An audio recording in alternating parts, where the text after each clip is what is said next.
প্রায় ৯ মাস পর আজ থেকে পর্যটকদের জন্য খুলেছে সেন্ট মার্টিন দ্বীপ। তবে নভেম্বর মাসে দিনে গিয়ে দিনেই ফিরতে হবে ভ্রমণকারীদের। আরও জানাতে কক্সবাজার থেকে যুক্ত হয়েছেন সহকর্মী তৌফিকুল ইসলাম। তৌফিকুল, জাহাজ মালিকটা তো জাহাজ চলাচল করতে আজকে চালাবেন না, সেক্ষেত্রে যারা পর্যটক অন্যভাবে সেখানে যাচ্ছেন কিনা, আর ট্যুরিজম বোর্ডের তো সফটওয়্যারেও সমস্যা ছিল, সেটি ঠিক করার কোনো ব্যবস্থা নেওয়া হয়েছে কিনা?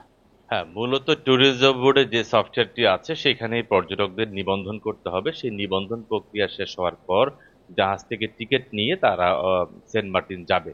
যেহেতু এখনো পর্যন্ত নিবন্ধন করতে পারেনি, তো সেই ক্ষেত্রে আসলে পর্যটক সেন্ট মার্টিন যাওয়া বা বিকল্পভাবে যাওয়ার কোনো সুযোগ নেই। আমি কথা বলেছি সেন্ট মার্টিনের বেশ কয়েকজন ব্যবসায়ীর সাথে কথা বলেছি।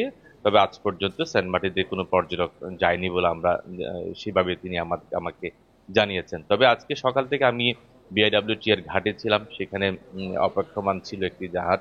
যদিও বা বিআইডব্লিউটি এর যে ঘাট আছে ঘাটে নোঙর করেনি, একটু দূরেই সেই জাহাজটি ছিল।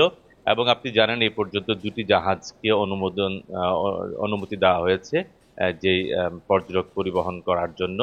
এবং মূলত জাহাজ মালিকরা বলছেন যে সফটওয়্যারের সমস্যা, পাশাপাশি দিনে গিয়ে দিনে চলে আসার যেই বিষয়টি ধরে দেওয়া হয়েছে। তো সেই ক্ষেত্রে অনেক পর্যটক নাখুশ, এবং ব্যবসায়ীরাও কিন্তু, জাহাজ মালিকরাও কিন্তু এই বিষয়টি মানতে পারছেন না।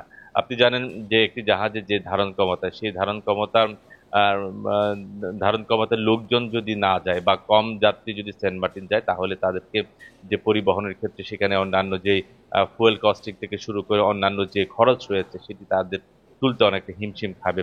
এবং পর্যটকরাও কিন্তু, যেহেতু আপনি জানেন কক্সবাজার থেকে সেন্ট মার্টিন যেতে প্রায় 6 থেকে 7 ঘন্টা লাগে।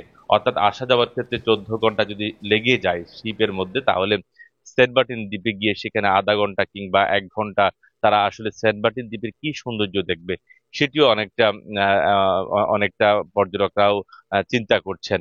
তো অনেক পর্যটক অনীহা প্রকাশ করছেন। আমি বেশ কয়েকজন পর্যটক যারা কক্সবাজার ঘুরতে আসছেন তাদের সাথেও আমার কথা হয়েছে। তারা আমাকে জানিয়েছেন যে পর্যটন মন্ত্রণালয় থেকে যে প্রস্তাবনা দেওয়া হয়েছে সেটি যাতে পুনর্বিবেচনা করা হয়। কারণ সেখানে তারা যাবে, 1 রাত থাকবে, না থাকলে কিন্তু সেন্ট মার্টিন দ্বীপের যে সৌন্দর্য বা সেখানকার যে পরিবেশ পরিস্থিতি সেটি অবলোকন করা অনেকটা দুরূহ ব্যাপার বা কষ্টসাধ্য হয়ে পড়বে।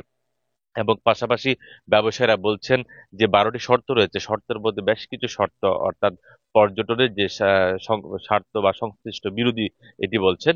তবে এটির ক্ষেত্রে পরিবেশ মন্ত্রণালয় বা পর্যটন মন্ত্রণালয় সেটি পুনর্বিবেচনা করবার জন্য তারা অনুরোধ করেছেন। এবং আগামী মাস অর্থাৎ ডিসেম্বর এবং জানুয়ারি, সেই 2টি মাস সেখানে রাত্রি যাপনের সুযোগ থাকবে।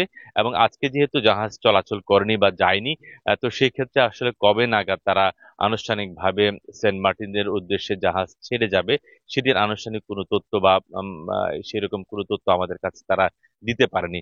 আমরা বারবারই কথা বলার চেষ্টা করেছি জাহাজ মালিকের সাথে, তারা আমাদের গণমাধ্যমে কোনো কথা বলেনি। তবে জেলা প্রশাসক বলছেন যদি জাহাজ চলাচল করে এবং সম্পূর্ণ যে পরিবেশ এবং পর্যটন মন্ত্রণালয় থেকে যেরকম নির্দেশনা দেওয়া হয়েছে সেই নির্দেশনা মোতাবেক সেটি মেনে নিয়ে কিন্তু জাহাজ চলাচল করতে হবে। এবং সেখানে রাত্রি যাপন, সেখানে যে আহ, বিভিন্ন ধরনের নিয়ম নীতি আছে সেটি অবশ্যই মানা হবে, এবং যাতে কোনো ধরনের পর্যটক যাতে হয়রানির শিকার হতে না হয় সেই বিষয়টা যাতে মনোযোগ সহকারে দেখার জন্য যারা ব্যবসায়ী আছেন, ট্যুর অপারেটর রয়েছেন, তাদের প্রতি জেলা প্রশাসক আহ্বান জানিয়েছেন। তো সব বিষয় মিলে হচ্ছে আজকে কোনো জাহাজ ছেড়ে যায়নি। তবে কখন বা কিভাবে পুনরায় পরবর্তীতে জাহাজ ছেড়ে যাবে সেরকম কোনো সুনির্দিষ্ট কোনো তথ্য আমাদের কাছে নেই। কক্সবাজার থেকে জানাচ্ছেন সহকর্মী তৌফিকুল ইসলাম।